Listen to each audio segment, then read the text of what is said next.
With July housing numbers in San Antonio, we are starting to see the effects of the golden handcuff. Today, we're going to take a look at the July 2023 market update stats for San Antonio. Keep watching to see our bold prediction of when we will break free. Hi, this is Living Local San Antonio with Alyse and Jay. And I'm Alyse, and that's Jay. So, hey, we would like to go more in depth with you with all this because numbers can get crazy and confusing. So, feel free to reach out to us with any questions. Our information is in the description. That's right. Please feel free to call, text, or email us. And let's go ahead and jump into the San Antonio housing market overview for July. This is a reflection from July 2022 to July 2023. So the total sales for July is 3105, and that went down 6%. And our average sales price was 387,000, and that was no change. Our median price was 323,000, and that was down 2%. Our days on market were 57, which was up 104%. Our price per square foot is $182, down 2%. Our months of inventory are 3.8 months, and our average residential rental is going for $1,890. So what are the golden handcuffs that we've been referring to? So basically, they're the homeowners that are feeling trapped in their current house because their mortgage rates are so low. They got them in the 2s and the 3s. Their interest rates are so low that they don't want to move and give up that rate.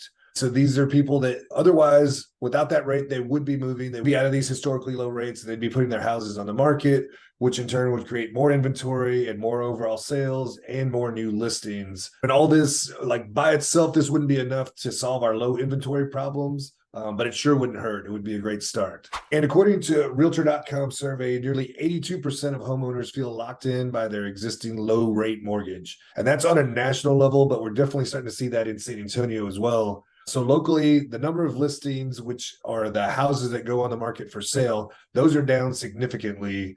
So if we take a look, just like Alyse mentioned, the total sales are down 6% from July last year, and the new listings are down a whopping 17%. So to go a little bit deeper into that, the existing home sales, those are down 20% from this time last year, while new build homes and new construction homes, those are up 52% from last year.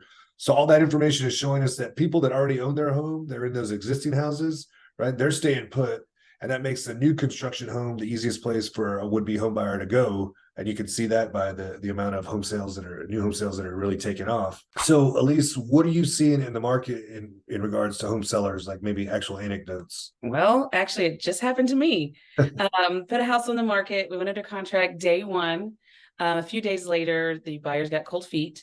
And in between that time, my seller did mention it a few times, so I was a little worried. But my seller got to thinking, and they realized that my interest rate is 2.6. So when that seller got cold feet, he actually was not upset. We took it off the market, and he said, I'm keeping this house because of my interest rate was so low. So right. Yeah, he's staying there. Yeah, and that's a prime example of what the golden handcuffs are, right? Somebody who just doesn't want to move because their interest rate is too good. And so now here's our bold prediction. And again, thanks for watching this far. But from what we can see, and of course, we don't have a crystal ball. This is just a professional opinion. But if we can start to see interest rates that are at or below the 6% interest rate number, then we're going to see a lot more homes coming onto the market. And at a 5 to 5.5% rate, we're going to see waves of sellers getting off the sidelines and going ahead and putting their homes on the market. I mean, you go from a 2.6 to a 5.1. That's not a bad deal to go ahead and take your move up home, right? So that's going to get those sellers off the sidelines.